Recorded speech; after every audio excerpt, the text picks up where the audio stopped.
The Facebook had Anki Das, who was leading policy and also leading Facebook in India, by the way.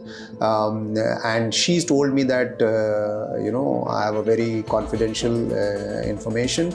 Mark is coming to India and we want him to visit you and your office, and your center in the rural, because he wants to experience that one.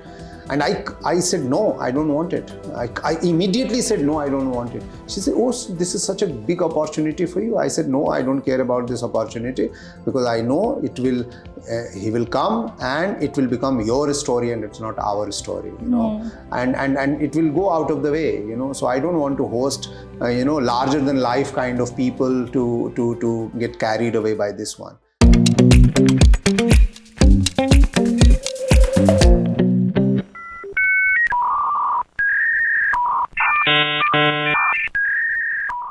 Hello and welcome everyone to episode 4 of Edge, a podcast presented to you by Museum of Digital Society in collaboration with Digital Empowerment Foundation. In this series, we are chronicling 30 years of internet in India and trying to understand how internet development was working at the intersection of community development, on policy development, and other things that eventually became a part of the digital story of India. Between 2010 and 2015, very extraordinary things were happening in the landscape when it came to digital. We realized that just in 5 years, India began to, start using internet so much that they became the world's third largest internet consumer, with over 121 million people finally coming online. The chronicling of the journey that we're doing is actually not just chronicling a journey of technology and the development of tech. It's a journey of social development, of political development, of ethical shift that was happening in the country. And in this episode, we will focus on 2010 and 15 with Mr. Osama Manzar, who's back with us for the 4th episode.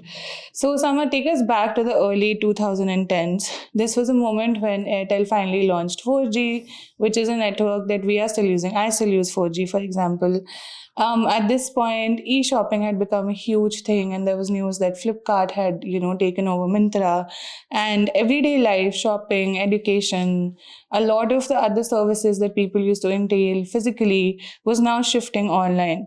So when you look back at this period, what about this shift was the most radical to you? I know that around this time, DF is expanding its work beyond digital rights and advocacy, and you were launching more programs. But at this point, with the speed of adoption that was happening, I just want to get a little bit of, I want to pick your brain on how the internet was quickly becoming an essential part of infrastructure. Okay, so one thing you told about the number that India became third largest internet penetration or consumer or whatever. What was the number? 121 million. Okay. 121 million. Now, at that time, the population would be anywhere around 1.2 billion or 1.1 billion or something like that, right? Yeah. This is less than 10%. Yeah. Okay, so it's very interesting that it was by this time internet matured in India, I would say, but at the same time the whole country was mesmerized with e-commerce, with e-governance project. By this time, government has really taken a lot of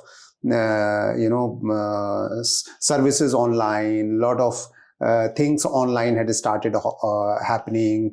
In the government, people had started talking about paperless office and so on and so forth. All this talk back then. Yes, wow. Back then. But having said that, and living in DF's headquarters is in Delhi. We all are in city, right? And you are mesmerized because conferences are happening. We are organizing Manthan Award, M Billionth Award, and we are mesmerized with huge, I think the highest crowd in that era, on that period, was almost 500, 600 people used to attend Manthan Award. Wow. Yeah, although the winners are just about 30, 40 or something like that. Nominations were 400 plus or 300 plus or something like that. And in the middle of this, Airtel launches 4G. Hmm. Even now, how many 4G users are in the country? Yeah. You know, we have more than 200 million mobile users in India who are feature phone based. Yeah. Even now, this is 2025, right?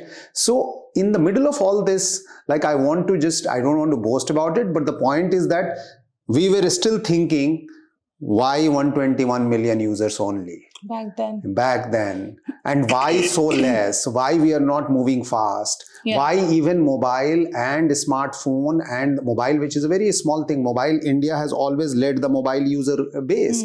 By this time, we had started seeing rickshawalas and the small little nano shops started having mobiles in their hand, right? And we used to laugh and you used to think that this is now a phenomena. But they were far less and in between, right? So it was not like a phenomena. So we are always mesmerized by the city-based or the urban-based penetration of internet, usage of internet and all that. When you said Flipkart had taken over Myntra, nobody knew Myntra at that time. We knew because we were at the top of the things. But how many people were buying from Myntra, by the way? Yeah. How many people were buying from Flipkart, by the way? You know, what is that number? That number is completely, so it is something like every internet revolution was actually concentrating on metropolis or the cities. Only the connectivity, mobile-based connectivity, was gradually getting into the villages or let's say tier 2, tier 3 towns and something like that. And that's very, very important to know. I mean, I would by this time, I think the government had started forming national optic fiber network or something like that, right? So that the connectivity can go to the village level. And even today we are discussing BharatNet and all that, and it is still not reached to all the panchayats in a functional way. In a physical way, it's something like road is made to the village level, but actually the road is not functional. Similarly, we are taking that one. But I want to, certainly highlight that the whole phenomena of internet was still going through a top-down model. It was not bottom-up. It was still not seen, or it was seen as that can internet reach more and more people. So you will see that all these tech companies, all the internet companies, I would say, not tech companies, internet companies, had started pushing themselves in the grassroots level. And I want to highlight, as far as the internet's role in grassroots is concerned, if this era is known for Google pushing it, or the Facebook's pushing it, or the social media pushing it, in that time it was Intel which was pushing it. Okay. Yeah. So, for example, I'll tell you, we were funded by Intel Foundation in 2007 for putting up a community information resource center. But it was Intel who started working with us to do digital literacy or something like that, right? And I still remember in this period, not between exactly 2011, but between 2011 and 15, there was 2-3 things happened very nicely, which was pushed by corporates, by the way. Not by the government. Government adapted it. And I will take the name of, one is that digital literacy at a mass scale, at a larger scale by Intel. And I remember, and Microsoft. And I remember that I asked Intel, why are you doing this? Why are you doing digital literacy? What's your benefit? You are a chip maker, you are maybe a soul in a machine, right? What do you have to do? And they said very clearly that, listen, unless people demand usage, we will not be able to sell computers, and therefore we will not be able to sell our chips, know. So, but the point is, even for selling, they were ready to invest so much in marketing and doing good in a way. Yeah. And I would say kudos to them. Because this is the job that India should have been doing at a government level, of doing digital literacy at a mass scale. All schools should have curriculum by then and things like that. So, but I won't again say that government was not aware. With Intel, with NASSCOM, with and Digital Empowerment Foundation and IT for Change, we started working on what became National Digital Literacy Mission. Yeah. And government immediately adopted it. Ministry of IT adopted it. We developed a curriculum. We developed a course. We developed it in 2 parts. If you do it short, so many hours. If you do long, so many hours, you are advanced digital literate. And then there was a whole certification process from DOEAA, which is again part of the Ministry of IT. So it was nice. And then immediately after that, I remember it started in 2013 or 14 or something, and in immediately next budget had got 60 crore allocated to it. And that just NDLM, just to make and it was also allocated with the thing that so much of money should be done at a state level, at a district level, at a village level. So much money will be with the elderly, so much money with the gender inclusion, so much money will be included with PWDs and all that. So it was really nice. So allocation of money started happening for bottom up, and that I would say is a very good thing. But having said that, it is still consumption preparation capacity building. It is still not a very concrete digital infrastructure making. It's something like make BSNL really make internet available as a kiosk, as a public access point in each and every panchayat level was still far away. It was still not, it was started being conceived under NOFL, but not really gone that much. So I would say that corporate has a very strong role, in this case Intel and NASSCOM. NASSCOM is a body of all the software companies. So and we are very proud that we were part of that entire movement, and government adopted it. So advocacy worked, effort worked, but again I would say it was still corporate driven. And why it was very beautiful that corporate driven, because it also enabled a situation that the CSR fund can be allocated in digital literacy. Absolutely. Right? That shift happened. And that shift happened. So I actually I'm really glad you mentioned NDLM, but I think before NDLM, you mentioned that Intel was a partner in the work that you were doing because they brought in that kind of angle to it, their perspective. And then you were working with the government on policy and advocacy work. I remember at that time you had also started partnering with telecom giants like Vodafone. And just like you were doing Manthan, you did Mobile for Good with Vodafone. And then you also did the Red Rickshaw Revolution. So if you could get a little bit on how you were really integrating all the stakeholders, like if you could understand a little bit about that. So interestingly, what happened is that because of our institutionalization of award, and award is maybe, I mean, we conceived it as a tool to empowerment and tool for DEF to reach out more and more, and tool for DEF to learn what is best practices and all that. But as you can see, award at that time was also very good attractive point for those corporates to see in a digital development sector, and that attracted many organizations. So Nokia was our partner, Intel was our partner, Siemens was our partner, Hughes was our partner. Ministry of IT was always supporting our awards, institutionalization of award, and it's always a partner, and therefore Vodafone Vodafone at that time was a mascot of, human-centric connectivity. It came from Europe from that perspective, and all those logos and everything. So they really saw our award as a very good point to connect people, at the grassroots level, and that's what connectivity requires. And they had a competition with the Airtel and many more. So I think they had a mobile for good kind of initiative in other countries other than India, like in UK or something, if I remember right.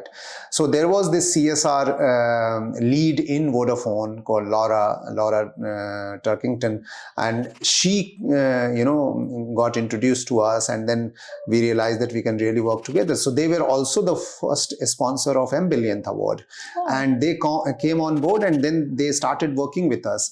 And Laura was very creative. She was not a regular CSR person, she always was bubbling with new ideas. I remember we used to have breakfast meeting only to discuss what new ideas we can try.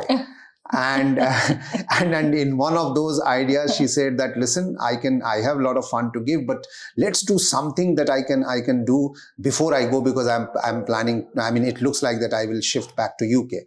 And she said that, I don't know how to drive auto rickshaw, but I was thinking, can I drive auto rickshaw from Delhi to Bombay, and we meet grassroots women who are doing good work, and you use this as a tool to raise funds for techno development of women, Wow. So and then at that time, I mean, we like traveling and as well, so we conceived the whole idea of how many days it will require for an auto rickshaw to reach a thing. She didn't know driving, then she learned driving. Then Vodafone said that they have a company policy that none of their employee can ride a car even as a passenger without a belt. Without a belt. Without a belt on. Wow, as a passenger. So how do you drive an auto rickshaw? It was absolutely out of their safety rules. Yeah. And then she fought. She broke all the rule, and she learned, and she, we both designed. Then we had I have a personal qualis which was all the time only working for DEF. So we decorated the qualis as a backup vehicle. Yeah. Vodafone sent all the way to Bombay to all the points from their security to check out that our paths are properly sanitized or not. Then we designed it. Then we created a whole list of 10 or 15 best women who are working for social good across the route. And then every day we used to get to one woman to spend a time. Wow. And keep on talking about. And Abner, who is my son, was just 14, and he took a break from his school, and he took the responsibility of social media, and he ended up writing a book. But we ended up raising 1.5 crores or something in that journey. And of course, we were the talk of the town, and we were traveling. Even now, when you search Red Rickshaw Revolution on Google, you will find a lot of photos. How long was your journey? It was 10 days. It took 10 days, and we had a fleet and caravan of about 10 vehicles. So in the front, it used to be always, because Laura said that I want you to be always around this driving scooty. I mean the auto rickshaw. Yeah. So we were the first one, then the auto rickshaw, then there is a security, then there are 2-3 more cars and all that. And we used to. So it was a nightmare in terms of managing. It's like shooting. For filmmaking and shooting, you will go. And we had a proper hired media entity also to shoot all the way. So they used to go from the side and this and that, and take the shoot. Every day you have to 50 people used to stay in one hotel, because we were a fleet of 50 people, just for this one. So they spent a lot of money, and of course, but we also raised the purpose was not the money raising. The purpose was to raise the awareness about gender digital divide issue. Yeah. How technology can be a kind of Sakhi of the Sakhi, of the Sakhis. That was the main idea. But after reaching Mumbai, Vodafone was so happy that they then said that we asked them that the real journey is that all these 10 women that we have gone, we should have a center there. We should have a community information resource center.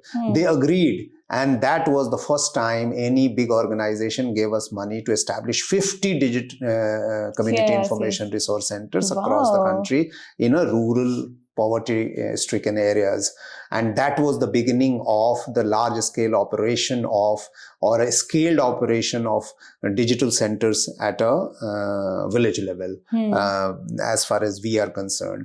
So this was a remodeling of CSC. There was a remodeling of any kiosk or whatever, but how communities, all the needs can be filled with access to information through that digital center, operated by somebody from the village. At that time, it used to be by salary we used to pay, which we burnt our finger. After that, we made it independent as an entrepreneur. Yeah. So that was Vodafone, but not only Vodafone. So I think by that time, a lot of other corporates started coming. So this notion of number one, the notion of any corporate getting into digital empowerment had started taking space. Yeah. And I had started my regular column, weekly column in Mint. So that was also helping a lot for creating awareness that, how technology can play a role. So I would say two things happen as advocacy. One is that generally most of the corporates started thinking that digital literacy and digital empowerment is one areas where they can spend money, CSR money.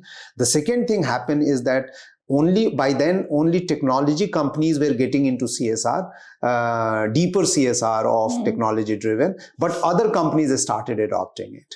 So that became a very strong policy advocacy that can corporates put in digital empowerment, digital literacy, digital critical literacy, digital e-commerce for the underdeveloped people as a matter of CSR or developmental. So one thing I think that you very beautifully said is that just connectivity is not enough. It has to be meaningful. Yeah. And you saw that shift happening because now you're seeing that CSRs are coming in to understand what meaningful connectivity actually means. So they were funding digital literacy initiatives. You were talking about the gender digital divide. But in the urban areas, and you kind of highlighted this before, that a lot of this work was happening in the urban area. Nobody was really understanding what was happening at the grassroots. People started talking about free software, that movement had started. People were talking about how internet must be for good. They were talking about integration of inclusive gender spaces online. We were talking about digital wrongs finally, like the safety and security became an issue. And I'm really glad you mentioned that you were writing for the Mint, because this links to what you were writing at that time. What kind of issues were you highlighting in your Mint articles? Because I know that your writings then led to your involvement in net neutrality movement. So what was building that consciousness that you wanted to, that took you to net neutrality? So my Mint column was not a column for the sake of writing. It was a storytelling of what we were doing. And I'm really, really, grateful that Mint provided that kind of space to discuss while everybody is talking about security, cybersecurity, e-commerce and blah, blah, and all those things. We were actually talking about, access to people, digital access to the people, poorest of the poor, art, craft, and so on and so forth. Net neutrality is a great, and open source. I would take both of them in two ways. One is that, open source movement in India was not new. It started with BBS, Bulletin Board Service. And all these techies who were nerds and techies who were were using technology for the sake of either free usage or open access and things like that, they were the drivers of this one. But what was still missing, and I would say even now, if you really see that while open source movement or open source is considered to be open, free, but also extremely economical, right? Yeah. That's what it means. But why open source doesn't reach to the poorest of the poor? Yeah. That is the question that I have never been able to reply to myself, and it becomes just a Inqilab Zindabad, but not really helping poorest of the poor. It becomes a elitist's tool for showcasing or exerting their power of freedom, and not getting something like, I don't want to use Apple, I don't want to use this, I want to use open source. That's fine. But what about the poorest of the poor? Why this doesn't go there? We tried Linux so many times to take in all our computers to the grassroots. Somehow they don't want to use it. Why they always use this corporate driven operating systems, and I'm failed to. You can make a computer with a small little devices, but they don't want to use it. For some reason or the other. Is it because it's not sustainable? It is because not rugged? It is not because, is it because it is not, it may be cheap and all that, but it requires a technical mindset to use it. You have to make the technology absolutely non-technological. It has to be biological to be used. It has to be very social to be used. And that somehow, I don't know. Although the entire internet infrastructure is based on open source, by the way. The large, the huge infrastructure is based on.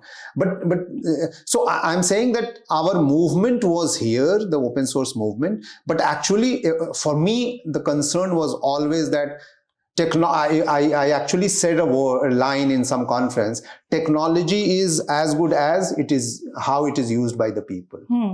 If it is not, I would say it's not a great technology. If people are not using it, it's not a great technology. And I'm talking about the masses. And we always followed this philosophy of Gandhi, is that always use the product made by the masses rather than for the masses. So we were always thinking all the time is that when we are going to the people, we are not only going there because they become consumer, but they become producer also.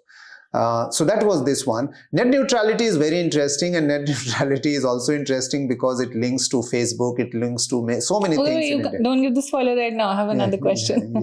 So, but net neutrality issue had started because lots of because of Wikipedia also, I would say. Net neutrality started talking. Wikipedia had started. So that is one big contribution of open source movement, that most of the people who were driving open source also became an ally to Wikipedia and populating Wikipedia with Indian content, which was great, I would say. It is great, because I always used to say that India has more villages than the number of websites they have created for themselves. Because we have... That's a nice way to put it. We have more number of people than the number of websites, we are not even creating... we have what? How many panchayat? 250,000 panchayat? Do we have 250,000 panchayat portals? No, we don't. Even today, we don't have. Why? We don't have the vigor to do it either. We have about 750,000 villages. Why we don't have so many portals on villages? We have 650 GI locations. Locations, but we don't have as many websites. Location, each GI location is like a art city, it's like a cultural heritage city, a small little town, but it doesn't have a website. Why? We have so many beautiful monuments. We don't have for each one of them as a cultural headway, so that you really go and put the external economy for the local benefit, So we have really not created enough content by ourselves. And that was my biggest concern ever since I had started Digital Empowerment Foundation. And I remember in this period, I had started going to the Panchayati Raj Ministry of Panchayati Raj. I used to go to NIC to tell them that, can we create a Panchayat portal? So ultimately they didn't agree, and they said that it's a great idea, but but we started it. If you go to epanchayat.in, we still have more than 200 to 300 panchayat websites, all dated. So we started a digital panchayat as a movement in this time to create panchayat level movement. We started making training of the panchayat people as a digitally literate leaders. Yeah. We had started, but we could do only a few hundred or maybe 1,000 or something. It couldn't sustain because we didn't get enough support from anywhere. So we started calling. I remember we created a pilot website called Local Area Portal for MPs. And Sachin Pilot took me to his constituency, and we created a local area portals because we said that if every representative is by the people, then the person has to be accountable to the people for their constituency's development. Then why don't you have a website? So every parliamentarian should have a website. Every assembly elected MLA should have a website. Official website. Every panchayat is also elected body, should have a website. Municipal mayor should have a website. From the public accountability point of view, even today we don't have. Wow. So okay, so coming back to what you said previously, why open source or this debate was not including the grassroots. It's obviously a class issue when you look at the Western idea of it, and in India, then caste plays an important part when it comes to exclusion. But I also want to kind of ask you, at that time, I was doing a little bit of research before this episode, and I read this very interesting quote by The Guardian that said that in India at that time, data had become even more valuable than oil. And this was a shift that was happening globally as well. People suddenly started realizing the power of data, data as an economy in itself. And it was overtaking oil reserves as the biggest coveted product, right? And that's where all of these movements were coming from. Open source, the movement on net neutrality. And this brings us to 2014, when you actually wrote an open letter to Mark Zuckerberg because he had launched internet.org. And I just want to kind of understand why you decided Mint would be a good platform to write it, and why you wrote that letter. Because when I was reading that article, The Guardian said that they had interviewed you, and you said that you were fascinated with Facebook. You thought it was amazing. So what shifted? Like, why did you write that open letter to Mark? So it is a long story because I cannot just narrate the story of that one. But I should also tell that Mark Zuckerberg, when first time came to India, he was our guest. He came to us. So the story is like, I knew Facebook. Of course, all of us knew Facebook, and we were on Facebook. We were dealing with it and all that. There was the Facebook had Ankhi Das, who was leading policy and also leading Facebook in India, by the way. And she's told me that I have a very confidential information. Mark is coming to India, and we want him to visit you and your office, and your center in the rural, because he wants to experience that one. And I said, no, I don't want it. I immediately said, no, I don't want it. She said, oh, this is such a big opportunity for you. I said, no, I don't care about this opportunity, because I know he will come and it will become your story and it's not our story, and it will go out of the way, So I don't want to host, larger than life kind of people to get carried away by this one. But ultimately, she convinced me that nobody in the world knows that he's coming here. It's all confidential till the moment he lands. So she said, and it's not a public event or something. He's on his personal journey, and he is exploring how internet is affecting local people, and he wants to understand how does it work. And so it worked out that Ankhi didn't do this to favor me, She must have done enough research to find out where should I take him to do a best research. She could have taken to any CSC or any other place, but no, she decided to bring him to us. So I was very excited ultimately when I agreed, but we were afraid from the logistics perspective, because if such a famous person comes, then how do you handle it? Anyway, so we had by then we had opened what is called Cyber Minority Gram Center or something, with the support from Ministry of Minority Affairs in one of the villages in Alwar. which was absolutely minority dominated. Chandali. And, Chandauli. Yeah. So we had opened the center. It was in a panchayat house. There was no internet, so we built a Wi-Fi. By that time, we knew how to do all this. So we built a very beautiful center and all that, and it was running. And that was supposed to be the place where he was supposed to visit. And then he ultimately appeared with a helicopter. But the little that he knew, and we all knew, that as soon as you get into a helicopter, if you're landing, then your local administration knows. Yeah. And local administrator is not as secretive as many other people. So before he arrived to our center, the press arrived to our center and the whole crowd arrived to our center. So he came and he saw. At that time the electricity went and didn't work, but all that. So two things there. One is that when he was there, he said that I have a very strong passion that I want to take internet to all the people. So which I really liked, although he doesn't speak much. The second thing he said that I'm also learning how at a local level mobile is being used, because by that time he figured out that the Facebook can go to in the hands of the people through mobile much easily and then the desktop or the computers or the web in a mobile manner. So that was the two things that he was trying to learn, and he learned. We took a lot of photograph. As soon as we got out, Aki said that now you can tell the world that he was here.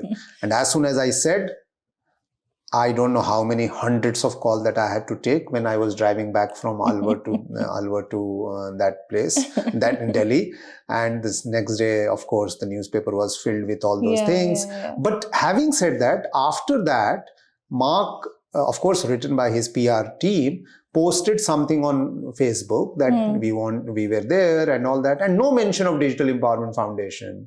No mention. He just said he went to the village and this, that, and all that, and Chandauli, and we made this, that, and all that, and the photographs and all that. Then I saw that he started using the photograph of this experience to the world as his pious movement of making internet to reach to the people. And then, even till then, I was not pissed off. Finally, I got pissed off because they announced that they are going to start Facebook in India with the name of Free Basics, right? And you can use Facebook free if you are using a certain telco. At that time, it was Jio or Reliance or whatever, right? And that's it. This is a complete violation of freedom of access to internet, You are, and then you are saying this is internet, So you are saying, do you want to go internet free of cost? Go to open the Facebook page. And when you open the Facebook page, you are using, you can use it only if you have a Jio. And if you are using Jio, then you don't pay for the Jio's tariff. Right? Jio had come back then? I think it had started. But this was a model that they were doing in America as well, because they had a tie-up with Verizon at that time. Yeah, so what I'm saying is that, but you cannot call that it's internet. It's not a gateway to the internet, it's a gateway to Facebook, right? And so free basics and the zero, what is called, something called when your tariff becomes zero, it's called zero rating or something like that, right? So this is as interesting. Then I said that it's a fundamental question to our net neutrality and all that. And then I wrote this letter, open letter to Mark Zuckerberg, which became a tool for advocacy for net neutrality. The next day or two, the CEO of internet.org came to our office, this building on second floor in my office. And he asked that, why are you doing this? We can work together. I said, yes, we can work together, but not by violating the fundamental right of the people. You are literally doing this. No, you could have written this after asking to us. I said that you should have done it after asking me. Your team has taken so much of knowledge from us, so much of information from us. And you are saying that you were supposed to connect to the people to the last mile, which was a pious, but is this the way you want to connect people? You are connecting people to Facebook. Facebook is not internet, right? It is just a social media destination, right?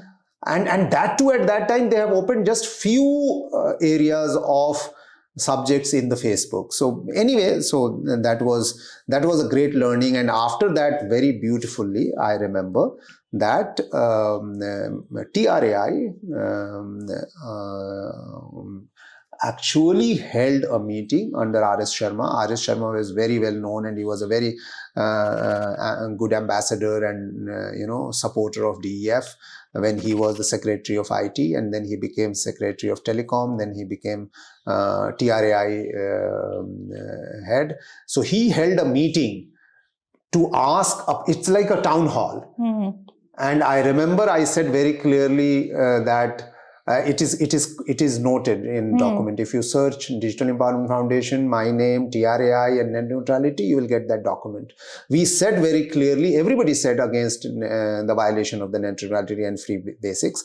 But I remember what I said was that we have a lot to do in connecting and accessing people. Let's concentrate on that. Let's not get into something where somebody comes and say this is internet, and so I think they should be completely banned. And it was banned. The net neutrality, under net neutrality, free basics was banned in India. Although free basic still works in Bangladesh, Pakistan, and many other neighboring countries, but it was banned in India. So we were on the spot. Our advocacy worked, our work worked, and we were and by the way, even after that, we ended up working with Facebook for many other projects, but only those projects where our fundamental belief that local digital enabled entrepreneurship can work or not, and with freedom.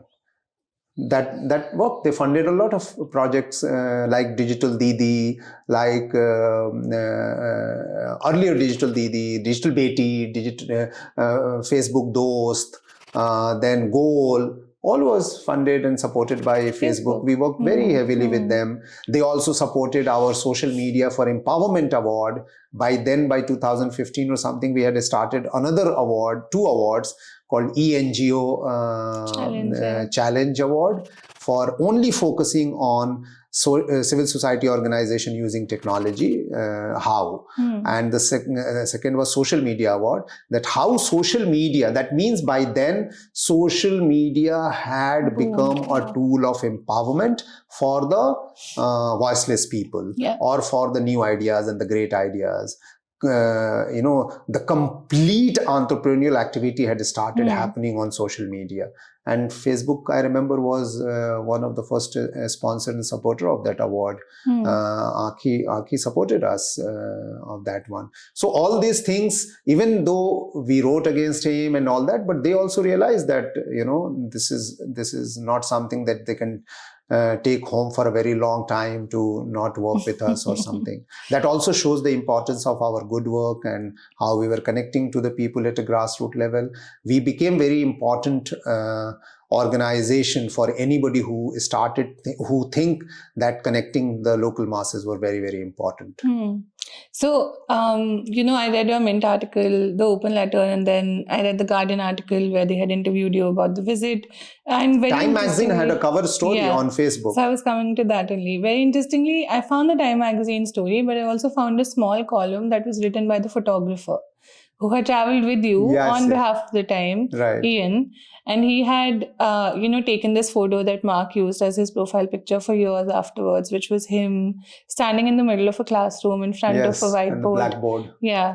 And smiling very heavily. And, he had commented it was one of the few photos where you could actually see him smile because he's very elusive. He really doesn't, the things that you said. But Time magazine had in their article written that it was a very stark reality of someone who now kind of thinks that he owns the internet and is trying to take the shift to India because China was inaccessible. So India was the second largest market to him. And he was smiling in the face of global poverty because that's what was happening at that point. And it was very beautifully written. But what I want to ask you is that when you met him, was that consciousness in his head when someone to build an iconic movement like Facebook, when you spoke to him, when you took him to children, to this village, did you feel that he had that consciousness? Did he think that this would be a tool of empowerment, or was it an economic tool for him? Like, did he think that he could penetrate the market and, expand Facebook economically? No. I was, to be very frank, I was neither mesmerized by him nor highly impressed by him, nor, there are many people who get very awed by a personality who is larger than life. Yeah. He was larger than life, but I was not awed because as I said no to his visit actually originally, knowing that he is a big guy, but I said no because we were very rooted, that way. But what I realized at that time when he said that we want to take internet to all and internet.org philosophy, I was certainly impressed. But the way he was talking to the children and asking question and thing, he was looking like a very normal introvert person.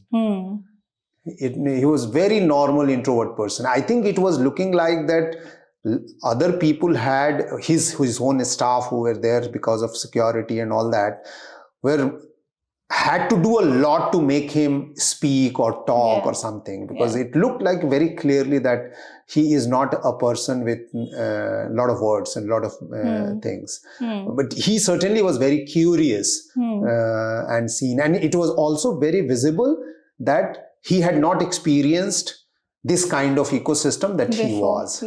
And that may be the reason why he was smiling, because for him it was looking like a great educational tech tour in a poor area. Because I remember because he was also traveling with the Time magazine crew of writer, photographer, camera persons and everybody. And then I realized that, oh my God, Time magazine, when they have to do cover story, this is the kind of investment they do, So there was a whole Time magazine team was traveling all the way with him to China, to India, to other part of the Southeast Asian country, right? And when they arrived here, the Time magazine, the writer who wrote the Time story, interviewed me separately, and so he has quoted me also there. And somehow he has written about me that I was like a local Mark Zuckerberg for the rest of the people in the villages. Something like that he has written. But having said that, when Mark Zuckerberg was told by the photographer that I want to take your photo here, we never thought that it will become a cover page.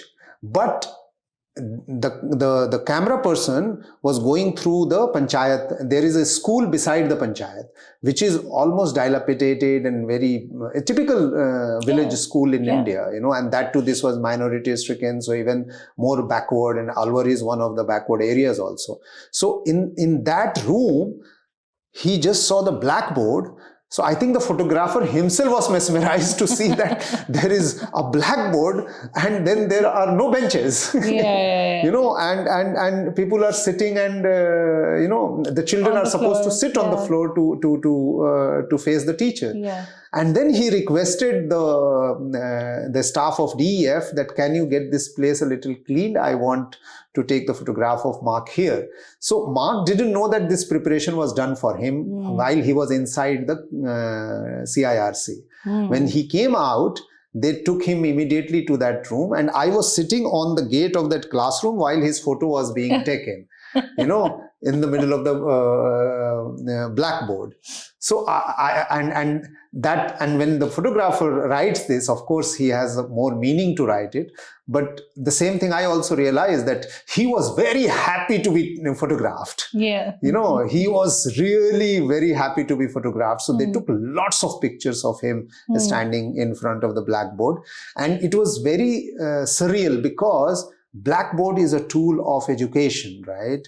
Of the erstwhile era. And in India, in many classrooms, it's still valid. The whiteboard has replaced, then the smart board has replaced it, but the blackboard, and then Mark Zuckerberg, who is connecting the world, is standing in a blackboard which is non-digital and black, and in a classroom where there was no children. So there are a lot of more photos you must have seen that he is spending a lot of time with children, talking to children, walking around and all. Look, the tower is there, was established by us. There was no telecom tower there. We did that. So that photograph was very, very interesting. But it was one hell of an experience. seeing the experience by Mark Zuckerberg in that village, watching that one. Yeah. So adding to what you said, there was one thing that in the Guardian article they had highlighted, I think you had told them, was that Batti Chali Gayi Thi, which you mentioned in the podcast also. Yeah. And Mark finally realized that internet access is not just giving a phone. Right. It's also giving that infrastructure that enables connectivity. Right. And that was something that's obviously missing from the Western narrative of using anything. And they had very, I think, clearly said that when you spoke to them about the visit, you had also highlighted that holistic development then is key to connectivity. Absolutely. That's what meaningful connectivity is all about. By then, I had already started technologies as good as what it does to the people. So there was internet, there was inverter also, but it was not powerful enough to sustain the connectivity, It didn't take the load or something, electricity gone, internet gone. At that time, thankfully, mobile was still working. So on some mobile, the data was working. So you must have seen that Mark Zuckerberg is sitting with the children on the computer, but he's also talking to some people who are showing him on the mobile. Yeah. And those were children. So the same children whom we had invited there and they were coming regularly, even we didn't know that they had already gone parallelly to buy mobile and start fiddling with the internet and Facebook on mobile. And I want to, I don't know if it is the end of the time, but I want to also tell that certainly Facebook, earlier, like Intel said, unless people use computer, how can we sell chips, or that's why we want them to become digitally literate. I think Facebook movement in this era, still till 2014, 15, or even a little more, was still a tool of aspiration for many people to get connected. But it also, since you cannot open Facebook without a computer or a laptop or a mobile, it was an extremely desirable and aspirational tool for digital literacy. Yeah. Because whenever we used to take digital literacy to anywhere, people used to say yes as soon as they see computer. All the family members are excited. Yeah. Similarly, Facebook was at that time a entry to aspiration, right? No parent would have said to any children at that time not to get on Facebook. Even we were not saying no to Facebook or entry to Facebook. But look at today, where all the social media have gone. So it's very important to see that how you have nurtured your child. If the Facebook at that time was a growing child, which become adolescent and nice, how it has become a platform of so much of abuse and and a very negative content is something that should worry the world, but more even with the world, it should worry Facebook. It looks like it's not worrying them; it's making them money. I think I want to end this podcast with a question that may sound silly, but I want to end it on a positive note. So I want to ask you that during that time, during 2010 to 2015, the things that you mentioned, and now today, in the time of AI, in the time of data centers, in the time of platforms ruling the economies, what lesson is the one thing that we have forgotten and we should not have? So one lesson that we have forgotten is that every new technology is more hype than reality, and we are not learning from our mistakes. It happened with the World Wide Web, it happened with .com, it happened with mobile, it happened with apps, it happened with social media.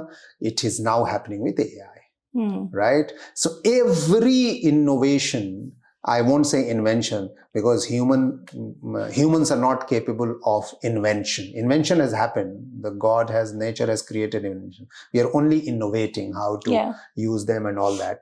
So every innovation that comes to us must be seen and adopted in a manner of its contextuality and not with the hype.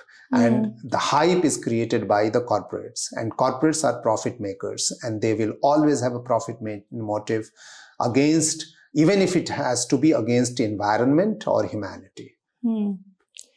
That's a very wise thing to end the podcast with. Thank you so much.